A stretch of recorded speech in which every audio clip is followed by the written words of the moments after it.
Hey, what's going on, boxing fans? This is Sean with Gulf LBC Boxing. Here we have a special guest that's going to be going to Louisiana next week. He just finished up with the Olympic Qualifiers.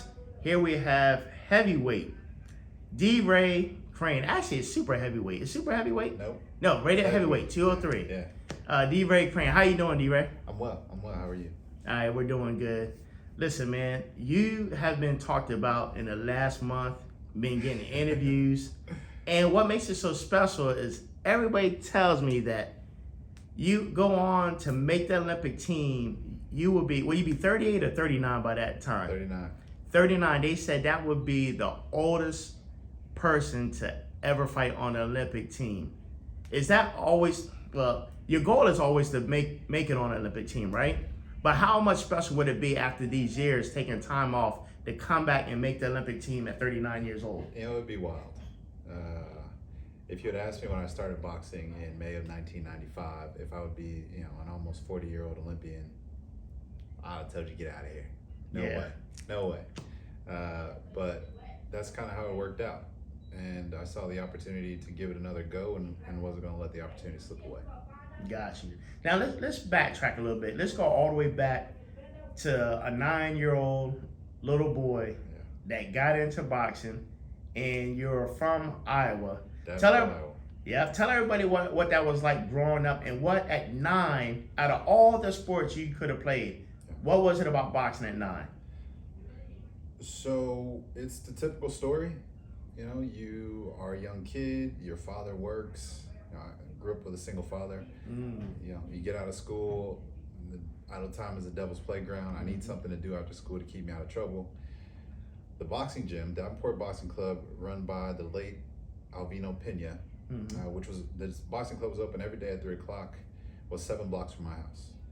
Okay. So I could get off the bus, I could walk to the gym, I could work out until my father got off work, and I could walk home. I didn't need any equipment, all right? I need sneakers, a mouthpiece, some shorts, and I can box, right? Oh, wow. You don't need much. Boxing is a poor man's sport, so that's why. It was convenient.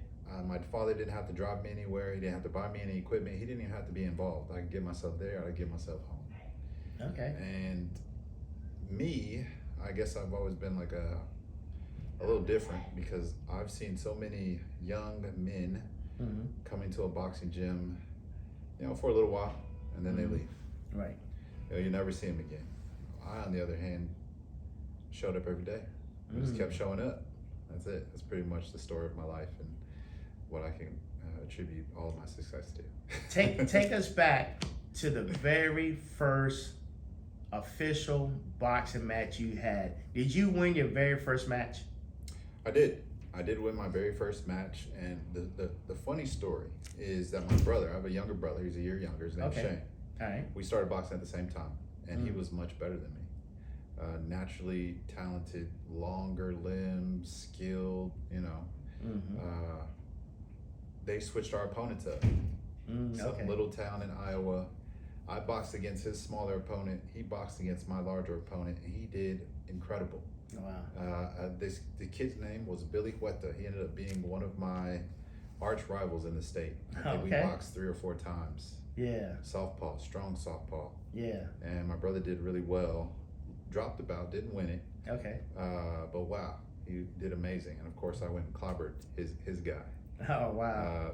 But that was the very first match, and it's so crazy because it's just the way, kind of my brother and I, we went in opposite directions, but maybe that was some sort of foreshadowing of some sort. Right. Yeah.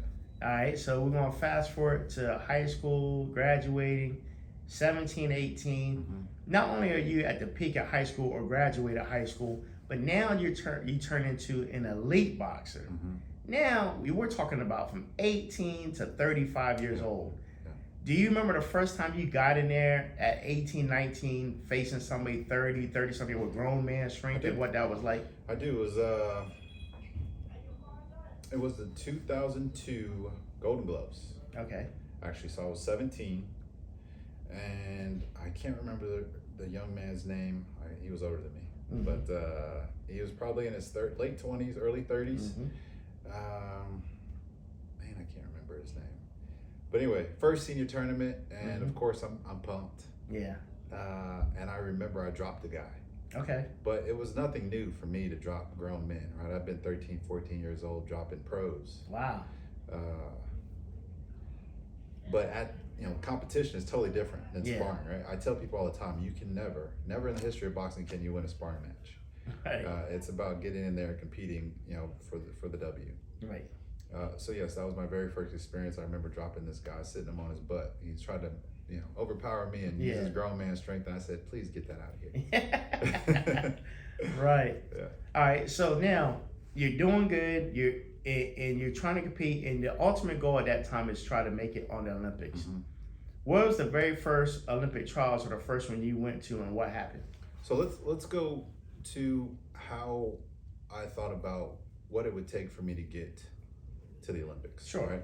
Okay. Coming from Davenport, Iowa, I knew I had to leave Davenport, Iowa to give myself the best opportunity to do that. So upon graduating from Davenport Central, I applied to Iowa State. Right, I knew I wanted to go to college. Okay. There's an article from February 2000 that says I will go to college basically. Wow. So 14 or 15 years old, and I've already claimed it. Applied to Iowa State, Northern Michigan University, which had the Olympic Education Center at the time. For some of the older folks, knew that that program. I think the 2000 Olympic team had 4 Olympians from that program on it, coached by Al Mitchell, 96 Olympic team coach. So I knew I wanted to go to that school, but Al Mitchell didn't know who I was. Okay. So I applied to that school. I got in. I packed my car. I showed up at Al Mitchell's doorstep, basically. What? Yeah. Never met Al Mitchell a day in his life. Didn't know anyone that knew him, but believed in my abilities and had a plan for what I wanted to do, and was literally sitting just like this outside of his office. Wow. And what was the look on his face? Seeing this young kid. Al Mitchell is such an amazing man. He's so welcoming, and he's so willing to talk with you and help. Right. So I didn't know that at the time, right? But he's been my mentor since. So I say, hey, my name's Derae Crane. I'm from Davenport, Iowa. I did get into the university. I boxed, for the last almost 10 years, and I want to box on your program. Right. So he welcomes me into his office. We sit down and talk. He asks me where I'm from. Do I have any siblings? What tournaments I've been to? What do I want to do after school? How are my grades? Yeah. So fortunately, that program needed somebody who had good grades. Okay. I had pretty good grades. Yeah. So he was like, okay, you know what? Come back tomorrow. Bring your stuff, like your gear, your boxing gear, your cup, your mouthpiece, your headgear, and I'll see what you look like. Right. And I remember I sparred against Tim Skolnick, who probably had 40 pounds on me at the time. Wow. Because at the time I was boxing at 178. Okay. So I probably walked around at 175 at the time, being just an 18-year-old kid. Right. So I come in the next day. I hold my own with Tim for 2 or 3 rounds. And Al says, okay, tough. You're a tough kid, just really green. Yeah. And I don't know, Al went and did his thing, talked to the folks, the powers that be at the program. Yeah. I came back the next day. I walked out of his office that day with a full scholarship. Wow, that's to awesome. Northern Michigan University. And I was able to box on an elite team where, all those guys were ranked in the top 10. So yeah, that was a turning point in my life, and probably one of the first times where I was, exhibited the willingness to step out on faith and take a chance. Right. Because Al could have turned me away that day. Right. I don't know where I'd be. I'd be somewhere doing something, but I probably wouldn't be sitting right here. So was it during that time that while you're boxing for Al and for the school, is that his idea brought up, say, hey, Derae, man, we're gonna get you to the Olympics. You're gonna make this team. So that is the goal, to be on that team, right? It's the Olympic Education Center. All those guys are, like I said, 2000. I had 4 of the Olympians. I don't remember all their names right now, off the top of my head. But that's the thing. And I remember Roberto Benitez was the team captain at the time when I got there in 2003. I became the team captain in 2004 because I won the National Golden Gloves in 2004. Okay. But that's after a year of getting like beat up by all those guys that were better than me. And I remember telling my dad that I don't think I can do this. Yeah. After that winter break, I went home. I remember I was sitting on my dad's couch and I was crying. Because I was just, man, it was intense. Right. Like the training, you're training twice a day, and it's a high level of training. Right. And you're sparring 3 times a week, and everybody's better than you. Wow. Even the little guys are better than you. So it's like, put me in with a 52 pounder or 56 pounder or whatever it is at the time. I'm getting just, beat down. Yeah. But I hang in there. Yeah. But I hang in there, and on the other side of that, I take a turn. I think 2004, I let Eric Kelly go ahead of me. So I didn't try for 2004. All right. And we're just, because Al's like very much like letting you develop. He's saying, internationally, those guys are older. They're stronger. They have, they've grown into their bodies. 2008, you'll be perfect. So that was the goal. That was the focus. So 2008 was the first time I was really focused on actually making an Olympic team. And then being a national champion and being one of the top rated boxers in the country, I like my chances. Right. So I stayed with Al. I didn't go home. Okay. Going into the 2008 Olympic team trials. And they were actually held in 2007 here in Houston at the George R. Brown Convention Center. Okay. Yeah. Nice. All right. So you're trying out for the team. Yep. 2008. 2008. Yes. At what point, from my understanding, somewhere in your boxing career, something happened where you shifted and went into the military. Tell us how that transition happened. Around what time did this happen? So I didn't make the 2008 Olympic team. Actually, it's one of the worst experiences of my boxing life, or in my life generally, because I had such a poor performance. It wasn't even like an like you went and lost. It was like I just got, smashed. How far did you get before you lost? So my first night, I remember losing to Thomas Riley, who, he and I had a rivalry. It was me, him, and Christopher Downs, who Downs ended up winning the trials. So you're saying back then there wasn't no single elimination. You can lose the first night and still come back. Double elimination. Double elimination. Yeah. Okay. I miss those days. Yeah. Lost to Thomas Riley the first night, and I was having trouble making 178 at that time. Okay. So I was growing out of 178, and this Houston heat, I remember running in like a sweatsuit around the George R. Brown Convention Center, trying to make weight. And I was a shell of myself. I hadn't been home in 2.5 years, hadn't seen any family or friends. I was just so focused on making the Olympic team. So when I got there, I was burnt out. Right. And then the next night, I don't know, I fought some kid from maybe like Idaho or some obscure state, some flyover state. And then I lost the next night, or whatever the next night was, in a challenger bracket to Simone Kearney. He's from, I think he's from Beaumont, actually. Okay. Yeah, so 2008 went sideways. Yeah. And I was also graduating in 2008. Okay. Well, you graduated with a degree in? Marketing. Marketing, okay. Yes. So I knew I wanted to be in business. I didn't really care. What I understood early on is that you go to college to learn how to learn. And it didn't necessarily matter what I got my degree in. I just chose something that was interesting to me and didn't change my major or anything like that. Just stuck with it and finished with a marketing degree. Right. But after that, it was like, okay, now what? Do I go work in a cubicle? No, I didn't want to do that. At this time, about how old were you? I'm 23. 23, okay. I'm 23, and actually, I'm shopping around to think about going pro with Al, right? I'm spending time in Vernon camps. Vernon Forrest's camp, Lake Vernon Forrest, because he trained under Al. Was his camp in Atlanta? Because that's where he's from? It was actually Vero Beach, Florida. Vero Beach, Florida, where his camp, he would hold his camp. But I did spend some time with him in Atlanta as well. And he's just, Al's a mentor to me. And telling me about the pro game, and I think I spent some time in both Vitaly and Vladimir Klitschko's camp over in Austria. Okay. So I got to pick their brains, right, and a lot of other contenders that are sparring partners they would have, and like talk about the business of boxing. Because one of the questions that keeps coming up is, Derae, why didn't you go pro? And I wouldn't say I got talked out of it, but I just understood, like, I can make more money with my brain. Right. than with my fists necessarily. Right. So that was like 2008, 2009. I was thinking about going pro. Mm-hmm. And then you want to know who introduced me to the idea of joining the military? Yeah. Who was that? Just take a guess. Al. Ronald Sims. Ron Sims. Okay. Coach Ron Sims. Yeah. Because Ron was military. Yeah. Yep. Coach Ron Sims. He messaged me on Facebook. I don't know how we message each other. Yeah. Maybe I can go back and find the conversation. Yeah. But he wanted me to come and join the Marines. Wow. Yeah. Yeah. But I didn't consider, yeah. I never considered joining the military. Yeah. Until Ron Sims suggested I come join the Marines. So, yeah. So did he entice you with, hey, they have a boxing program? Yeah, I knew they had a program. I also knew the Army had a program, but I wasn't even thinking about it. Right. And the more I thought about it, it was like, well, I really don't want to work in a cubicle. I don't know that anyone in my family has joined the military, and I'd be an officer.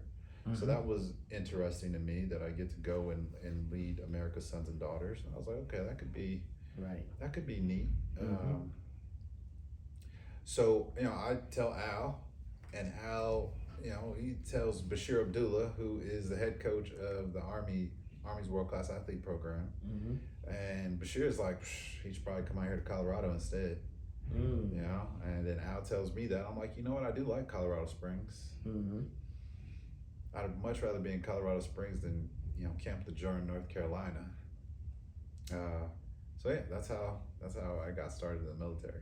So that was in the Army. That was Army. And in Colorado, that was Fort Carson. Yep, stationed at Fort Carson. So when I was coming up, Derae, when I was overseas and I was boxing, mm-hmm. everybody was telling me back then, so maybe it changed when at Carson, but everybody was telling me back then that you want to get on the Army team at Fort Huachuca. Yeah, so was that before and then it moved to Carson? So that's all Army.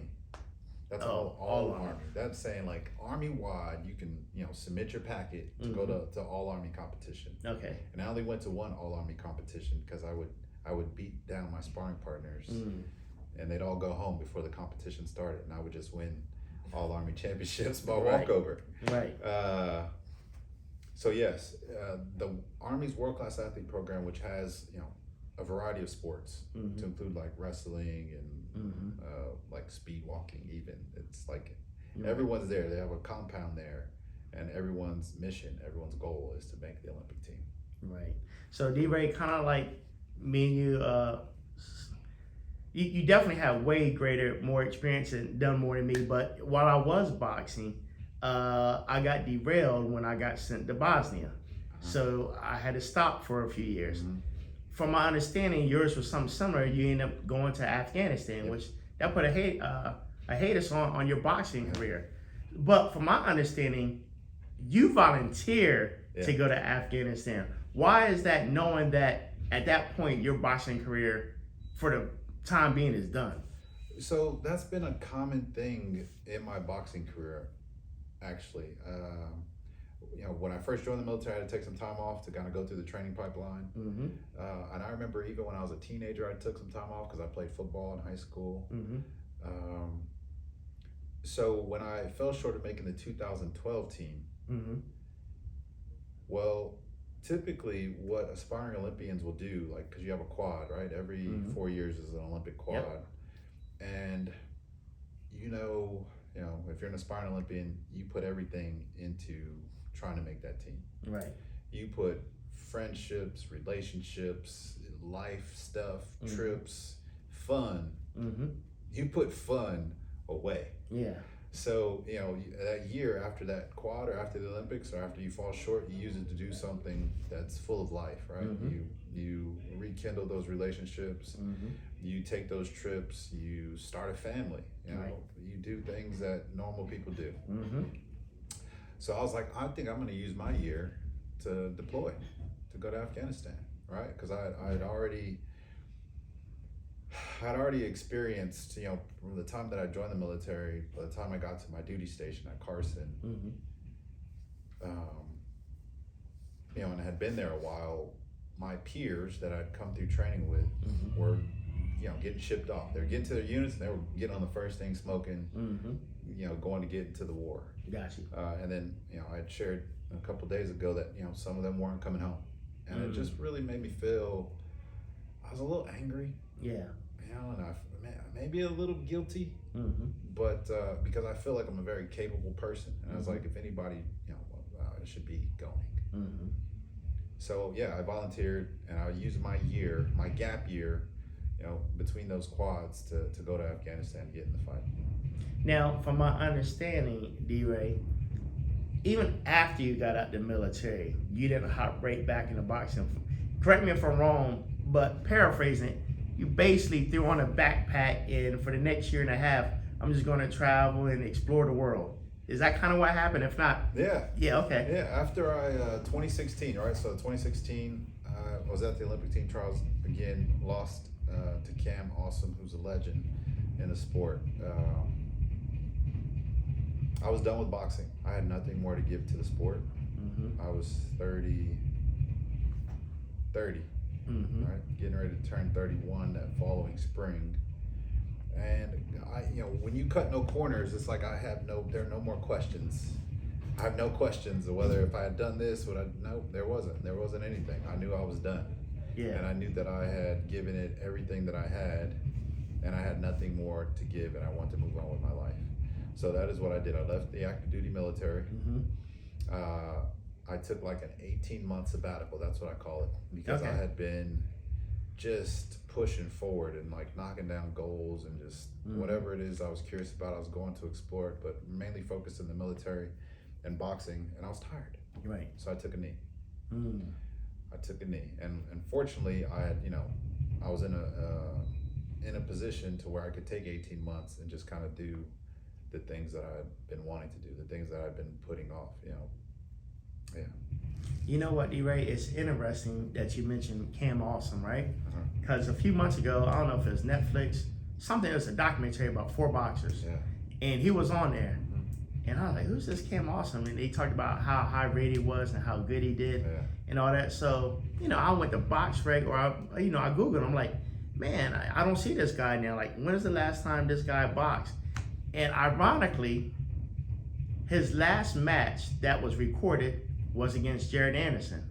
Ironically, Jared Anderson trains here out of J. Prince Boxing Gym. Do y'all ever talk about Cam Awesome or share experiences about y'all boxing him, or y'all never got around to that? Not really. I did chat with Jared a little bit and about that match, and just and I remember Cam saying how it didn't really go in his favor so much. But we don't talk too much about it, quite honestly. But it is it's a small world when it comes to this boxing stuff. It is. It is pretty cool. Now, Derae, fast forward, you finish your sabbatical. Yes. Now, all of a sudden, after that, I don't know the transition between there and now. But early this year, as we talked a little bit previously before we start rolling the camera, boom, Derae is once again boxing and wants to try to get on the Olympic team again. So between that sabbatical till now, what changed that you said, you know what, I've got to give this one more last run? Because once you hit 40, you got to go to Masters. So your window is limited. Why? Who wants? I don't want to go to Masters. And I mean, because I don't think people understand, because you're in your late 30s now, it's not just about the physical part, it's the mental part, which is just as tough. How were you able to mentally tell yourself at 38 years old, I'm giving this one more shot? It's always been something in the back of my mind. Maybe it was whenever they increased the age from 35 to 40. From 30, maybe it was 34 or 35 to 40. That's when the seed was planted. So I don't know if it was 2020 or sometime in between 2016 and 2020. There, a lot of things changed. But that seed was planted, and I just let it marinate back there, let my subconscious work on it. Because even last year, I finished business school at Rice. I hadn't pulled the trigger on making that commitment. I had been tossing it around and chatting to some people that I'd boxed with, some coaches. I think Ron was one of the coaches that I had spoke to before I'd actually come into the gym. I remember Mike Stafford, late Mike Stafford. I spoke with him. I spoke with Al Mitchell, of course, and a handful of other folks before I even ever stepped foot back into a boxing gym. But that time, like, I needed the sabbatical. I wanted to get, I had some business ideas I wanted to get off the ground. I had some professional goals that I wanted to get rolling, because when you box, you don't have time to do anything else. Right. Right. When you're committed to, being an Olympian, you don't have the bandwidth. So that's what I did in between that time, like 2016 up until, we're in 2023. So February of 2023, I did all the things I had been wanting to do. Okay.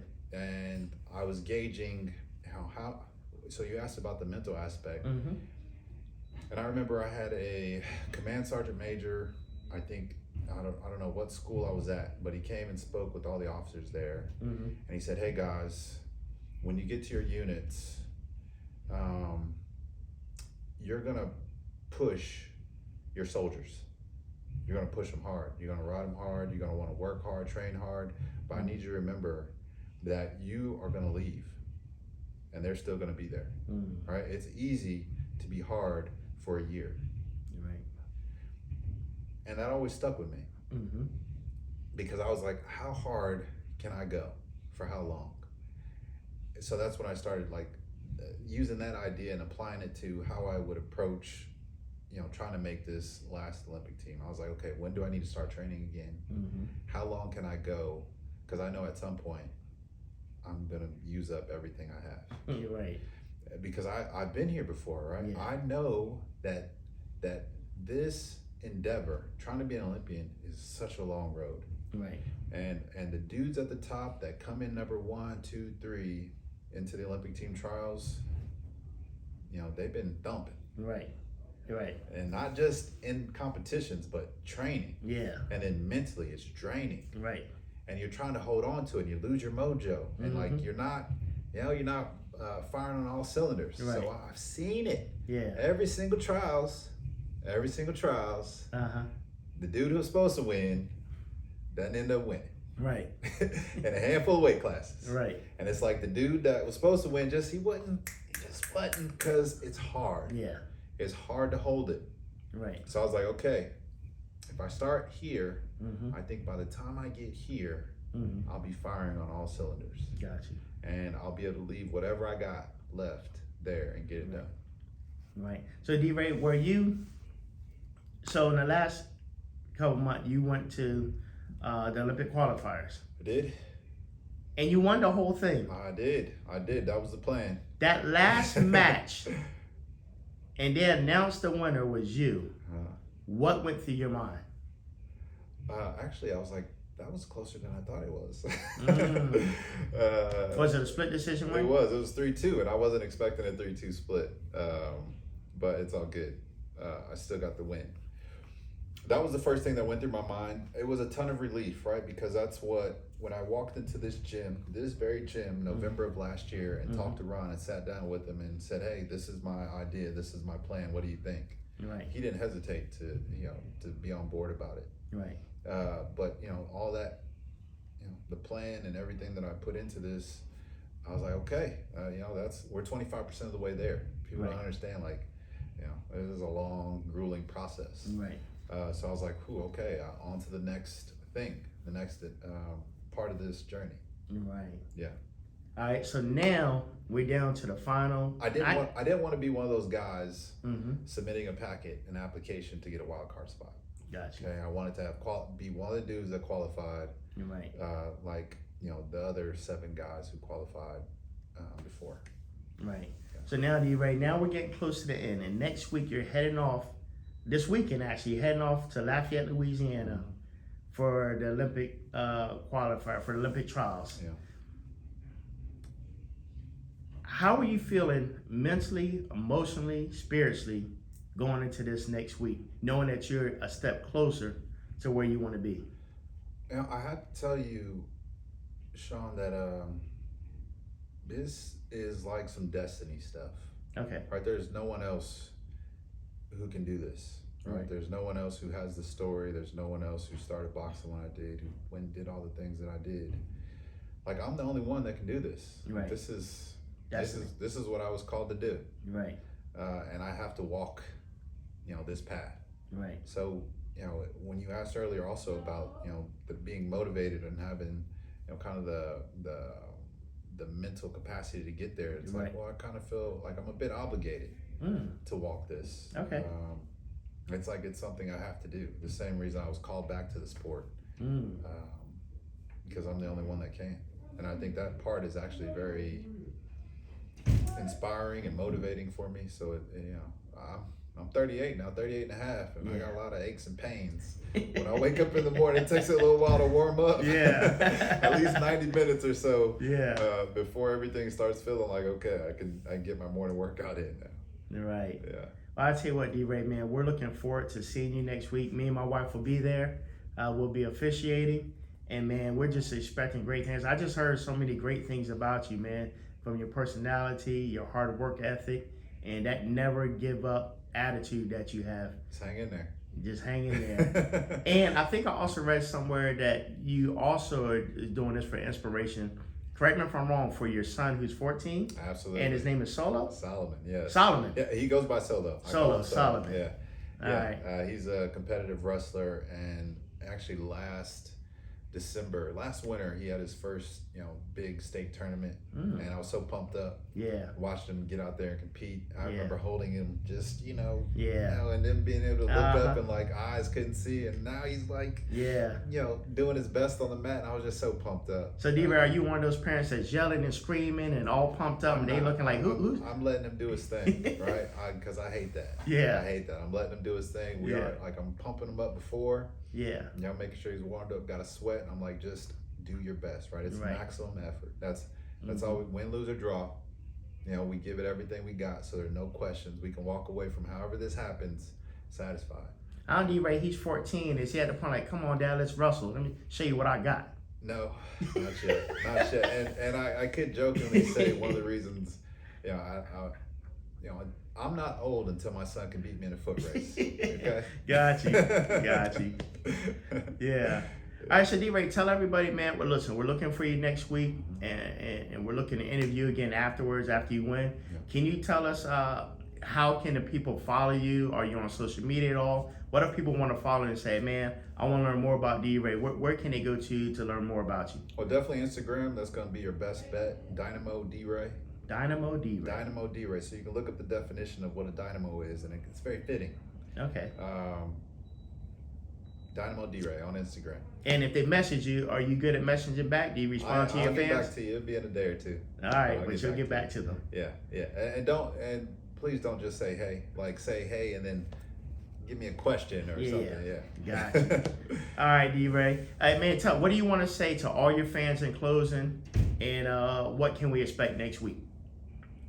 In closing, I will say that like anything else that I ever try to do, I'm going to do my best, and give maximum effort, like I shared earlier, and I wanted to take that into their lives, right? So whatever it is, whatever the thing is that you decide to do, just do your best. Give maximum effort at it, and you'll be surprised at where it'll take you. Right, there you have it. So listen, boxing fans, tune in next week. They'll be streaming it live to check out Derae as he represents the Gulf LBC, representing J Prince Boxing Gym, representing his family and Iowa. All right, man, thank you so much for your time, brother. Thank you.